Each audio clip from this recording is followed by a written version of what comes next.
بسم اللہ الرحمن الرحیم۔ حضرت عبداللہ ابن عمر رضی اللہ تعالیٰ عنہ کا اپنے بیٹے سے نہ بولنا۔ حضرت عبداللہ ابن عمر رضی اللہ تعالیٰ عنہ نے ایک مرتبہ ارشاد فرمایا تھا کہ حضور اکرم صلی اللہ علیہ وسلم نے ارشاد فرمایا تھا کہ عورتوں کو مسجد میں جانے کی اجازت دے دیا کرو۔ ابن عمر رضی اللہ تعالیٰ عنہ کے ایک صاحبزادے نے عرض کیا کہ ہم تو اجازت نہیں دے سکتے، کیونکہ وہ اس کو آئندہ چل کر بہانہ بنا لیں گی آزادی اور فساد و آوارگی کا۔ حضرت ابن عمر رضی اللہ تعالیٰ عنہ بہت ناراض ہوئے، برا بھلا کہا اور فرمایا کہ میں تو حضور اکرم صلی اللہ علیہ وسلم کا ارشاد سناؤں اور تو کہے کہ اجازت نہیں دے سکتے۔ اس کے بعد ہمیشہ کے لیے ان صاحبزادے سے بولنا چھوڑ دیا۔ فائدہ: صاحبزادے کا یہ کہنا کہ فساد کا حیلہ بنا لیں گی اپنے زمانے کی حالت کو دیکھ کر تھا۔ اسی وجہ سے خود حضرت عائشہ رضی اللہ تعالیٰ عنہ ارشاد فرماتی ہیں کہ اگر حضور اکرم صلی اللہ علیہ وسلم اس زمانے کی عورتوں کا حال دیکھتے تو ضرور عورتوں کو مسجد میں جانے سے منع فرما دیتے۔ حالانکہ حضرت عائشہ رضی اللہ تعالیٰ عنہ کا زمانہ حضور اکرم صلی اللہ علیہ وسلم کے کچھ زیادہ بعد کا نہیں، لیکن اس کے باوجود حضرت ابن عمر رضی اللہ تعالیٰ عنہ کو اس کا تحمل نہیں ہو سکا، برداشت نہیں ہو سکا کہ حضور اکرم صلی اللہ علیہ وسلم کے ارشاد کو سن کر اس میں کوئی تردد یا تأمل کیا جائے، کوئی شک کیا جائے یا غور و خوض کیا جائے، سوچا جائے، اور صرف اس بات پر کہ حضور اکرم صلی اللہ علیہ وسلم کے ارشاد پر انہوں نے انکار کیا، عمر بھر نہیں بولے۔ اور حضرات صحابہ کرام رضوان اللہ تعالیٰ علیہ اجمعین کو بھی اس میں دقتیں اٹھانا پڑی کہ حضور اکرم صلی اللہ علیہ وسلم کے پاک ارشاد کی اہمیت کی وجہ سے جو ان کی جان تھی، مسجد سے روکنا بھی مشکل تھا، اور زمانے کے فساد کی وجہ سے جس کا اندیشہ اسی وقت سے شروع ہو گیا تھا، اجازت بھی مشکل تھی۔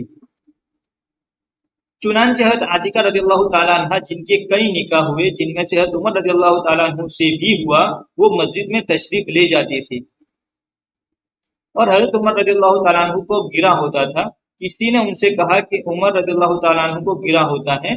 انہوں نے کہا کہ اگر ان کو گرا ہے تو منع کر دیں۔ حضرت عمر رضی اللہ تعالیٰ عنہ کے وصال کے بعد حضرت زبیر رضی اللہ تعالیٰ عنہ سے نکاح ہوا، ان کو بھی یہ چیز گرا تھی، ان کا مسجد میں جانا، مگر روکنے کی ہمت نہ ہوتی تھی۔ تو ایک مرتبہ عشاء کی نماز کے لیے جہاں کو جاتی تھی، راستے میں بیٹھ گئے، اور جب یہ پاس کو گزری تو ان کو چھیڑا۔ خاوند تھے، شوہر تھے، اس لیے ان کو تو جائز تھا ہی، مگر ان کو خبر نہ ہوئی، حضرت عاتکہ کو اندھیرا تھا کہ یہ کون ہے۔ اس کے بعد سے انہوں نے جانا چھوڑ دیا۔ دوسرے وقت حضرت زبیر رضی اللہ تعالیٰ عنہ نے پوچھا کہ مسجد میں کیوں جانا چھوڑ دیا؟ کہنے لگی کہ اب زمانہ نہیں رہا۔ حضرت ابن عمر رضی اللہ تعالیٰ عنہ سے سوال کہ نماز قصر قرآن میں نہیں۔ حضرت عبداللہ ابن عمر رضی اللہ تعالیٰ عنہ سے ایک شخص نے پوچھا کہ قرآن شریف میں مقیم کی نماز کا بھی ذکر ہے اور خوف کی نماز کا بھی، مسافر کی نماز کا ذکر نہیں۔ انہوں نے فرمایا کہ برادر زادہ، اللہ جل شانہ نے حضور اکرم صلی اللہ علیہ وسلم کو نبی بنا کر بھیجا، ہم لوگ انجان تھے، کچھ نہیں جانتے تھے، بس جو ہم نے ان کو کرتے دیکھا ہے وہ کریں گے۔ فائدہ: مقصود یہ ہے کہ ہر مسئلے کا صراحتاً قرآن شریف میں ہونا ضروری نہیں، عمل کے واسطے حضور اکرم صلی اللہ علیہ وسلم سے ثابت ہو جانا کافی ہے۔ خود حضور اکرم صلی اللہ علیہ وسلم کا ارشاد ہے کہ مجھے قرآن شریف عطا ہوا اور اس کے برابر اور احکام دیے گئے۔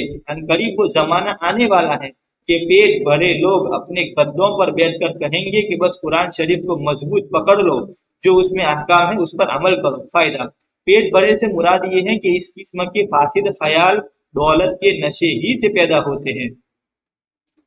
ایک اور مختصر قصہ لکھ رہے ہیں، حضرت ابن مغفل رضی اللہ تعالیٰ عنہ کا خذف کی وجہ سے کلام چھوڑ دینا۔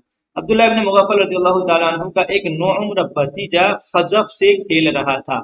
انہوں نے دیکھا اور فرمایا کہ برادر زادہ ایسا نہ کرو۔ حضور اکرم صلی اللہ علیہ وسلم نے ارشاد فرمایا کہ اس سے فائدہ کچھ نہیں، نہ شکار ہو سکتا ہے، نہ دشمن کو نقصان پہنچایا جا سکتا ہے، اور اتفاقاً کسی کے لگ جائے تو آنکھ پھوٹ جائے، دانت ٹوٹ جائے۔ بھتیجا کم عمر تھا، اس نے جب چچا کو غافل دیکھا تو پھر کھیلنے لگا۔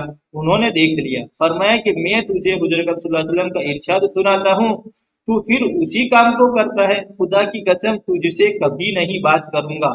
ایک دوسرے قصے میں اس کے بعد ہے، خدا کی قسم نہ تیرے جنازے میں شریک ہوں گا، نہ تیری عیادت کروں گا۔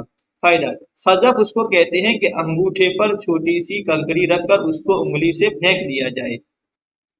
بچوں میں عام طور پر اس طرح کھیلنے کا مرض ہوتا ہے، وہ ایسا تو ہوتا نہیں کہ اس سے شکار ہو سکے، ہاں آنکھ میں کسی کے اتفاقاً لگ جائے تو اس کو زخمی کر ہی دے۔